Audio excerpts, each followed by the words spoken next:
కంపెనీస్కి చాలా పాలసీలు కడుతూ ఉంటారు. కొన్ని కోట్లాది రూపాయలు కంపెనీల మట్టుకు వృద్ధి చెందుతూ ఉంటాయి, పాపం రిజెక్ట్ చేస్తూ ఉంటారు. ఆ రిజెక్ట్ చేసే వెర్షన్లో ఏమి వెళ్తూ ఉంటాయి, ఎందుకంటే వాళ్ళ నామినీస్ సరిగ్గా లేవని, నామినీస్ పేర్లు సరిగ్గా లేవని, డేట్ ఆఫ్ బర్త్ సరిగ్గా లేదని రిజెక్ట్ చేస్తూ ఉంటారు. అటువంటి సందర్భాలు మీరు ఏమైనా చూసారా? ఎక్స్పీరియన్స్ ఏమైనా ఉంటుంది? అంటే నామినీ పేర్లు సరిగ్గా లేవని చెప్పి రిజెక్ట్ చేయవు కానీ సార్, డిలే చేస్తాయి. ఓకే. అయితే ఎక్కడ రిజెక్ట్ చేస్తాయి అంటే, ఉదాహరణ మరి ఈ సందర్భంలో నేను చెప్పొచ్చో లేదో కానీ, రీసెంట్గా ఒక పాస్టర్ గారు ఇన్సిడెంట్ జరిగింది. ఆయన డ్రంక్ అండ్ డ్రైవ్లో అని చెప్పి మొత్తం పోలీసు శాఖ దగ్గర నుంచి మొత్తం ఆ పోస్ట్ మార్టం రిపోర్ట్ దాకా అంతా డ్రంక్ అండ్ డ్రైవ్ అని తెలిసిపోయింది. అలాంటి సందర్భంలో క్లెయిమ్ ఇవ్వదండి కంపెనీ. ఆయన కూడా 5 crores ఇన్సూరెన్స్ ఉందంట.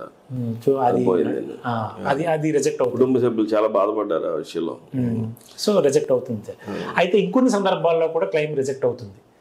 పాలసీ తీసుకునేటప్పుడు వాళ్ళకి ఏదైనా ప్రీ ఎగ్జిస్టింగ్ డిసీజ్ ఉండి అది దాచి పాలసీ తీసుకుంటే ఖచ్చితంగా రిజెక్ట్ అవుతుందండి. ఎందుకంటే వాళ్ళు చనిపోయిన తర్వాత ఆ డాక్టర్ రాసే ఆ సమ్మరీలో ఖచ్చితంగా వాళ్ళకి హెల్త్ ఇష్యూస్ ఉన్నాయి, ఇన్ని ఏళ్ల నుంచి ఉన్నాయని రాస్తే కనుక కంపెనీ వెంటనే ఆ పాలసీ ఆ క్లెయిమ్ని రిజెక్ట్ చేస్తుంది. యాక్చువల్గా మనం ఒక పాలసీ తీసుకున్నామంటే కస్టమర్కి కంపెనీకి ఉన్న అగ్రిమెంట్ సార్, అది బాండ్. అగ్రిమెంట్లో ఏముంటుంది, మీకు సంబంధించిన ప్రతి హెల్త్ ప్రొఫైల్ మాకు క్లియర్గా చెప్పాలి. చెప్పని పక్షంలో రిజెక్ట్ చేసే రైట్ మా దగ్గర ఉందని క్లియర్గా బాండ్లో ఉంటుంది. కండిషన్స్ అప్లై అని అదే.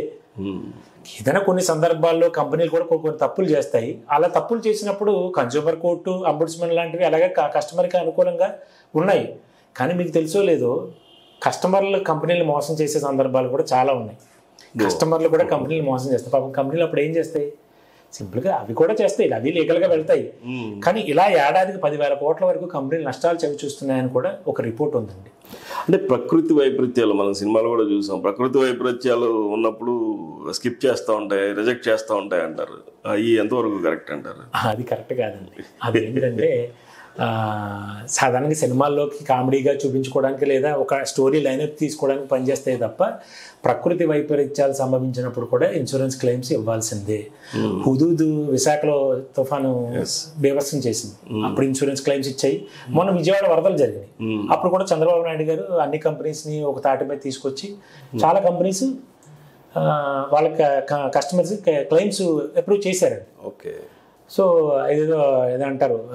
కాబట్టి ఆ ప్రకృతి వైపరీత్యాల ద్వారా జరిగే నష్టాలకి కంపెనీలు బాధ్యత కాదనేది తప్పండి.